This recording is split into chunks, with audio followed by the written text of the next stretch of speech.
Welcome back. In this video, we'll show you how to wire an RGB LED to your Arduino UNO using a breadboard and jumper wires. Once everything is connected, you'll be ready to control colors with code in the next lesson. Start by connecting a jumper wire from the GND pin on the Arduino to the negative rail on your breadboard. Then, connect the GND pin on the HW-479 RGB module to the same negative rail using another jumper wire. Next, connect the pin labeled B on the HW-479 RGB module to digital pin 6 on the Arduino UNO. This will control the blue LED using PWM.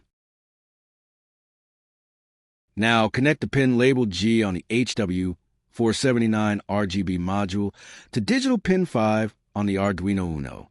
This will control the green LED. Finally, connect the pin labeled R on the HW-479 RGB module to digital pin 3 on the Arduino UNO. This will control the red LED. You might notice we haven't added any resistors to this circuit. That's because the HW-479 RGB module already has resistors built in. Each color channel has its own resistor soldered directly to the board. They're the small rectangular components you can see near each label pin. That's it. Your RGB LED circuit is now fully wired and ready to go. In the next video, we'll write the code to control each color using the serial monitor.